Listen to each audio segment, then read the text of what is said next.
Hello everyone, welcome back to my channel. आज हम student future indefinite tense करेंगे। तो फ्यूचर इंडेफिनिट टेंस फ्यूचर का फर्स्ट टेंस है।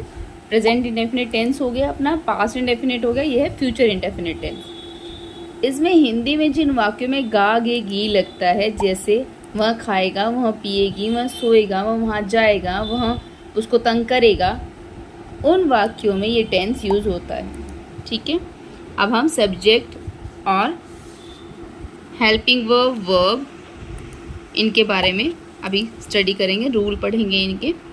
सो एफर्मेटिव सेंटेंस स्टार्ट करते हैं। First affirmative sentences. Affirmative sentence में हम सब्जेक्ट प्लस विल और शैल, इसमें हेल्पिंग वर्ब लगेगी। ठीक है, स्टार्टिंग में ही हमें, और वाक्य में हम प्रेजेंट में, पास्ट में हमने क्या किया, सब्जेक्ट लगाया प्लस वर्ब की फर्स्ट फॉर्म सेकंड फॉर्म जो भी थी वो लगाई। प्रेजेंट में वर्ब की फर्स्ट फॉर्म, पास्ट में वर्ब की सेकंड फॉर्म और फिर ऑब्जेक्ट। लेकिन अब जो भी हम टेंसेस करेंगे इनमें हेल्पिंग वर्ब भी लगेगी। हेल्पिंग वर्ब कौन सी होती है? Will, shall, am, is, are, was, were, has, have, जो मेन वर्ब की हेल्प करे बताने में कि वो जो वर्क है वो किस टाइम हुआ है, हो चुका है, होएगा या फिर चल रहा है। ठीक है, उनको बोलते हैं हम हेल्पिंग वर्ब। तो फ्यूचर में हमें हेल्पिंग वर्ब लगानी होती है विल शैल। फ्यूचर इंडेफिनिट में विल शैल लगाएंगे, फ्यूचर कॉन्टिन्यूस में विल शैल के साथ बी लगा देंगे, और फ्यूचर परफेक्ट में विल शैल के साथ हैव लगा देंगे, और फ्यूचर परफेक्ट कॉन्टिन्यूस में विल शैल के साथ विल हैव बीन और शैल हैव बीन लग जाएगा। ठीक है, अब फर्स्ट टेंस ही पढ़ रहे हैं, इसके बारे में फर्स्ट पहले बातें करते हैं। तो लगेगा विल और शैल। तो हेल्पिंग वर्ब विल और शैल, विल किसके साथ और शैल किसके साथ? तो आपको ध्यान रखना है कि ऐसे चलता है subject I we you they. आपको ऐसे लर्न करना है, बहुत इजी हो जाएगा ऐसे। आई वी यू दे के साथ हम लगाएंगे शैल। ठीक है, और प्लूरल नाउन, इनके साथ प्लूरल नाउन भी चलेगा। ठीक है, आई वी यू दे और प्लूरल नाउन के साथ हम लगाएंगे शैल। नेक्स्ट बचे ही, शी, इट और सिंगुलर नाउन। सिंगुलर मीन्स किसी एक की बात हो रही हो। ठीक है, सिंगुलर नाउन, उनके साथ हम लगाएंगे विल। ऐसे आपको लर्न करना है हर टेंस में। सिर्फ हेल्पिंग वर्ब चेंज हो जाएगी, आई वी यू दे और प्लूरल नाउन के साथ, ही शी इट और सिंगुलर नाउन के साथ। तो बहुत इजी हो जाएगा, अलग अलग लर्न करने की आपको ज़रूरत नहीं पड़ेगी। सिर्फ आपको ऐसे लर्न करना है, आई वी यू दे, ऐसे आपको इसको रिपीट करना है बार बार। ठीक है, आई वी यू दे और प्लूरल नाउन के साथ हम ये लगाएंगे, ही शी इट और सिंगुलर नाउन के साथ हम ये लगाएंगे। ठीक है, अब फ्यूचर टेंस की बात चल रही है तो लगेगा विल और शैल। आई वी यू दे के साथ शैल लगाएंगे, और ही शी इट और सिंगुलर नाउन के साथ विल लगाएंगे, और वर्ब की फर्स्ट फॉर्म लगेगी। कौन सी फॉर्म? वर्ब की फर्स्ट फॉर्म, दोनों के साथ। ठीक है, वर्ब की फर्स्ट फॉर्म चेंज नहीं होगी। ये बात होगी एफर्मेटिव की। नेक्स्ट करते हैं नेगेटिव की। नेगेटिव में क्या लगाएंगे? Subject plus will shell, same subject same होंगे। ठीक है, इन सब्जेक्ट के साथ हम विल लगा देंगे, इन सब्जेक्ट के साथ हम शैल लगा देंगे। कोई कंफ्यूज होने की बात नहीं। ये सब्जेक्ट हमेशा नेगेटिव हो, एफर्मेटिव हो, इंटरगेटिव साथ साथ चलेंगे। अगर एक बार हमने एफर्मेटिव में शैल लगाया इन सब्जेक्ट के साथ, तो हम नेगेटिव और इंटरगेटिव में भी शैल ही लगाएंगे, कोई चेंजमेंट नहीं होगा। ठीक है, अब नेगेटिव में हम नॉट लगाते हैं। तो ये इजी इसलिए है क्योंकि विल और शैल हमने एक बार लर्न किया कि एफर्मेटिव सेंटेंस में, फ्यूचर इंडेफिनिट टेंस में विल शैल लगता है, और नेगेटिव में क्या लगता है? नॉट लगता है। तो सिर्फ विल और शैल के साथ नॉट लगा देंगे। जहाँ विल है उसके साथ विल नॉट लगा दो, जहाँ शैल है उसके साथ शैल नॉट लगा दो, और वर्ब की first form as it is रहेगी। ठीक है, तो सेंटेंस क्या है, कैसे बनेगा? Subject plus will shall, not plus verb की first form plus object. Okay, ये नेगेटिव में है। Third interrogative sentence. अब इंटरगेटिव सेंटेंस में हम क्या करते हैं? हेल्पिंग वर्ब को आगे ले आते हैं। अब हेल्पिंग वर्ब कौन सी है इस टेंस में? विल और शैल।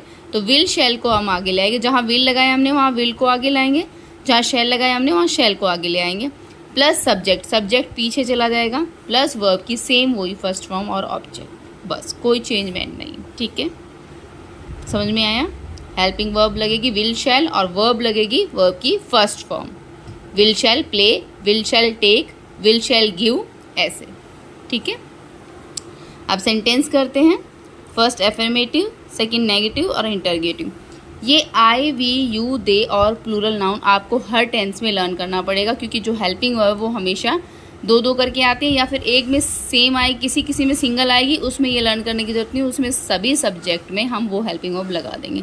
लेकिन जहाँ दो हेल्पिंग वर्ब है वहाँ आपको ये पैटर्न लर्न करना पड़ेगा, आई, वी, यू, दे और प्लूरल नाउन के साथ एक helping verb, he, she, it और सिंगुलर नाउन के साथ एक हेल्पिंग वर्ब। ठीक है, ये इजी हो जाएगा आपको लर्न करने के लिए। फर्स्ट एफर्मेटिव सेंटेंस, मैं खाऊंगा। लास्ट में फ्यूचर टेंस में क्या आता है इंडेफिनेट में, गागेगी, तो मैं खाऊंगा, आई शैल ईट। आई के साथ हमने और क्या लगाया है, देखिए आई के साथ हमने लगाया शैल। ठीक है, आई सब्जेक्ट हो गया, विल और शैल में से शैल लगा दिया, आई शैल और वर्ब की फर्स्ट फॉर्म ईट, ऑब्जेक्ट उसमें है नहीं। ठीक है, आई शैल ईट, तो सेंटेंस बन गया आई शैल ईट, मैं नहीं खाऊंगा। अब इसमें क्या था, सब्जेक्ट आई, ठीक है, आई लगा दिया, शैल के साथ मुझे क्या बताया कि क्या लगाना है, सिर्फ नॉट। आई के साथ फिर शैल लगा, आई शैल नॉट, और वर्ब की same to same as is verb की first form, I shall not ईट।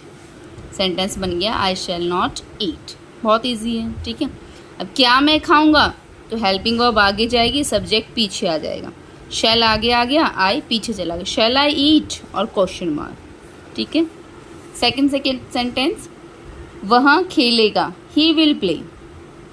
ही के साथ क्या लगाया हमने, देखिए यहाँ पे ही के साथ हमने लगाया विल, क्या आएगा, ही विल प्ले और वर्ब की फर्स्ट फॉर्म। ठीक है, ही विल प्ले, वह नहीं खेलेगा नेगेटिव में, ही विल नॉट प्ले।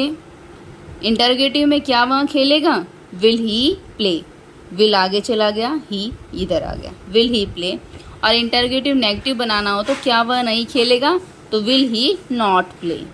ठीक है, next sentence, it will rain, बारिश होगी, तो इट विल रेन, इट के साथ सिंगुलर है ना इट, ठीक है, तो विल आ जाएगा, इट विल रेन। बारिश नहीं होगी, it will not rain, will शैल लगा के हमें सिर्फ नॉट लगाना है। क्या बारिश होगी, will it rain. Last sentence है, आप कमेंट करके बताइए इसकी Hindi, he will write, he will not write, Hindi आप कमेंट करेंगे, will he write. Okay, so ये फ्यूचर इंडेफिनिट टेंस हो गया हमारा। Tense present simple tense, past simple tense और future simple tense. Indefinite tense को हम सिंपल टेंस भी बोलते हैं। तो ये 3 टेंस हो चुके हैं। टेंस आपको हार्ड लगते हैं बट हार्ड नहीं लगे होंगे, क्योंकि बहुत इजी वे है सीखने का। इनकी हिंदी वाक्य भी, सेंटेंस भी और इंग्लिश सेंटेंस भी। सिर्फ आपको हेल्पिंग वर्ब और वर्ब पर ध्यान देना है। सेम सेंटेंस बनते हैं सबके, subject plus helping verb plus object. ठीक है, नेगेटिव में सेम बनेंगे, सिर्फ आपको हेल्पिंग वर्ब और वर्ब को चेंज करना होता है और आपका टेंस बन जाता है। अब नेक्स्ट आते हैं इनके यूजेस कैसे होते हैं, इनका यूज़ कब कब कहाँ कहाँ होता है, वो आपको अलग लर्न करना पड़ता है। ये सिर्फ ये है कि आपको कि फ्यूचर इंडेफिनिट टेंस में कौन सी हेल्पिंग वर्ब है, फ्यूचर सिंपल टेंस में कौन सी हेल्पिंग वर्ब है, प्रेजेंट सिंपल टेंस में कौन सी हेल्पिंग वर्ब और वर्ब है, पास्ट इंडेफिनिट टेंस में कौन सी हेल्पिंग वर्ब और वर्ब है। ये लर्न करना है। उसके बाद आते हैं इनके यूजेस, जो अलग से सीखने पड़ते हैं। ठीक है, ये तो पता है कि प्रेजेंट में प्रेजेंट लगेगा, पास्ट में पास्ट और फ्यूचर में फ्यूचर, लेकिन प्रेजेंट के भी 4 पार्ट हैं, पास्ट के भी 4 हैं और फ्यूचर के भी 4 हैं।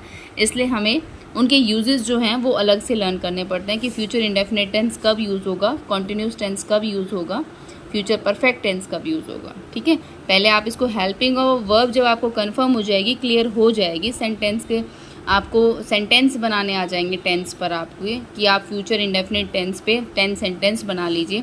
आपको जब ये आ जाएगा तब आप उसके यूजेस भी लर्न कर सकते हैं।